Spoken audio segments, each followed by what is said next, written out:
Bonjour à tous. Donc aujourd'hui, je vais donc à mon 91e cours avec Charles Jousseau. Il doit faire de mémoire, vu que nous sommes de nuit, de 6 degrés, ça a dû baisser un peu plus. Et donc, je suis extrêmement content.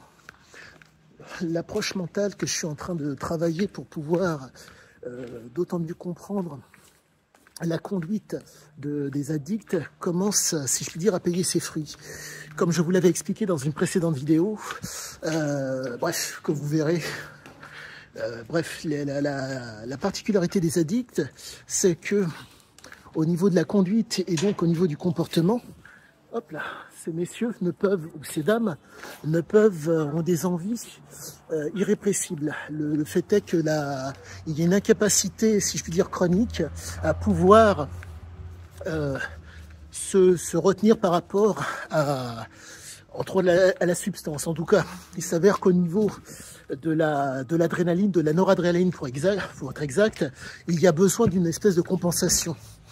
Et là, ce que je suis en train de vivre a certaines similitudes. Il s'avère que je suis en train de me conditionner mentalement. Ce conditionnement mental fait qu'aujourd'hui, je me sens, si je puis dire, d'autant mieux. Ah, short et débardeur comme d'habitude pour ne pas changer. Et c'est proprement génial. Il s'avère que je pense que là, je suis arrivé à un niveau où le renforcement amène, je suis à un niveau où, si je puis dire, il y a une évidence qui se propose. Cette évidence fera que quelque chose va s'imposer. Et donc, ce qui s'impose aujourd'hui, ça s'appelle, pour moi, l'organisation. Il s'avère que la discipline est une nécessité absolue pour pouvoir, si je puis dire, écrire de façon qualitative sur Siziaziké. Pour pouvoir écrire sur lui, il me faut, vaille que vaille, cette discipline pour pouvoir m'approcher au mieux de ce qu'il est. Et donc, j'ai l'intime conviction que Charles, de par son âge et de par son expérience, est très proche de Ziké. Très très proche. Donc si vous voulez, un homme qui n'abandonne pas, un homme qui ne subit pas, et qui est donc un espèce de rythme pour que le triptyque que j'arrive à percevoir aujourd'hui est le suivant.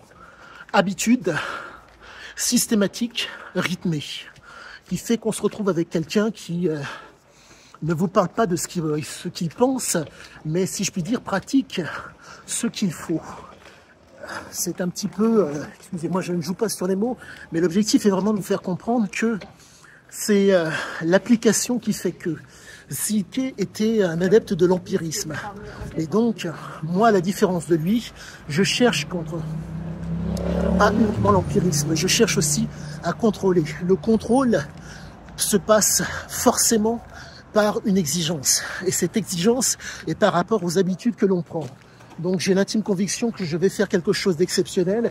Et quoi qu'il en soit, je suis extrêmement content car tout est en train, si je puis dire, de se mettre en branle pour que la réussite soit vraiment exceptionnelle.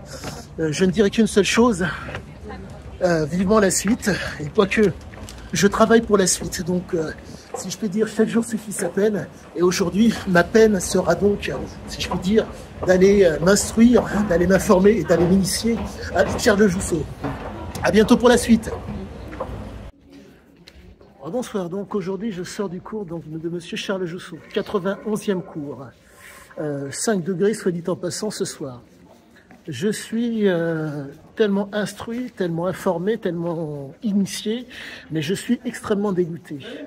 Nous sommes face à un homme qui est donc un ancien boucher, qui est un guerrier, qui est un mec qui entretient et maintient ses compétences. Certes, il ne subit plus, certes, il n'abandonne pas, mais quoi qu'il en soit, c'est extrêmement énervant parce que on est face à un homme qui est dans le détail du diable, quasiment tout le temps. Le besoin d'exigence qui nécessite donc des habitudes, qui nécessite donc, pardonnez-moi, un systématisme et de surcroît un rythme fait que 3 fois par semaine, je suis face à un homme qui entretient et maintient des compétences pour le combat. C'est extrêmement énervant parce que les éléments qu'il donne sont d'une telle profondeur et d'une telle pertinence que c'est extrêmement pénible. Il faut juste accepter, entre guillemets, le réel, et là, vous êtes en mesure d'avancer. Avoir conscience, et encore, prendre conscience, surtout, et être en prise avec la réalité. Et là, c'est vraiment énervant. Énervant au plus haut point parce que je me doute que cet homme a participé au bien-être de la France, il n'y a pas photo, à la formation de gens extrêmement compétents dans leur domaine, il n'y a pas photo. Mais qu'est-ce que c'est gonflant? Qu'est-ce que c'est gonflant? Là, vous vous dites, putain, c'est un truc de fou.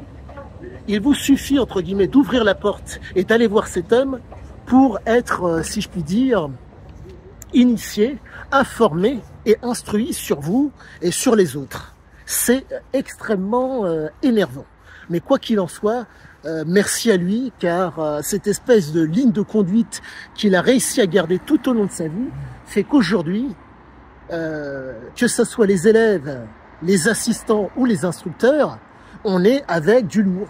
Pardonnez-moi, c'est un néologisme de jeune, mais c'est vraiment...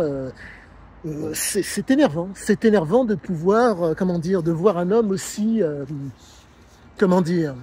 J'ai l'équivalent pour, comment dire, sans fausse modestie, d'avoir discuté avec l'équivalent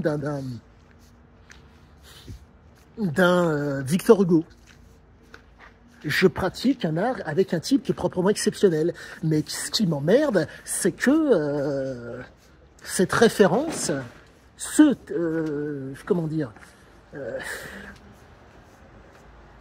je sais pas, je ne sais plus sur quel pied danser avec cet homme parce que c'est extrêmement, comment vous dire, extrêmement énervant. Donc je vais devoir, je pense, faire 3 cours par semaine et me battre vaille que vaille pour entre guillemets, être à la hauteur de ce qu'il me donne. Et je vais donc, comme je vous l'avais dit, essayer vaille que vaille d'avoir une approche, entre guillemets, d'addict, qui va consister donc à faire en sorte d'avoir des exigences, l'habitude, en tout cas, être exigeant par rapport aux habitudes, faire en sorte que ces habitudes deviennent quelque chose de systématique, et de systématique, que ce soit un rythme. En un mot, tous les jours, entretenir et maintenir ce que je suis pour, entre guillemets, donner le meilleur de moi-même. Quoi qu'il en soit, je ne dirais qu'une seule chose, allez-y. Allez-y, c'est énervant. C'est énervant. C'est très, très, très énervant. Parce que vraiment, c'est passé à côté comment vous dire, c'est passé à côté de trésors. Parce que, comment vous dire, c'est pour vous la faire simple. Là, on a travaillé au couteau. Donc, en un mot, réussir à placer la lame, bref, approche sagittale, qui fait que vous êtes plus ou moins préservé, qui fait qu'on est dans des formes anatomiques et des formes, si je puis dire, comment dire, très intelligentes. Ce n'est pas, entre guillemets, simplement l'approche anatomique qui fait la différence, c'est aussi, entre guillemets, l'œil qui fait la différence. On essaie réellement d'être dans une approche de sécurité maximum et d'offensive maximale. C'est proprement génial et c'est... je dirais que le boucher qui est en Charles nous donne des éléments d'une telle pertinence que au couteau, c'est vraiment la misère. Mais couteau offensif, c'est la misère. Mais si vous êtes face à un couteau et il faut être offensif, ça peut être aussi la misère pour celui qui tient le couteau. Non, il n'y a pas à dire je suis... pas émerveillé, mais quoi que si, même pas émerveillé si vous voulez. Je suis non, on s'induit en erreur. Le monde est illusion, et là, ce qu'il voulait, Charles sort l'illusion. Charles nous donne réellement des éléments pour l'instruction et pour l'intelligence. Je ne dirais qu'une chose, merci à lui. Merci à lui.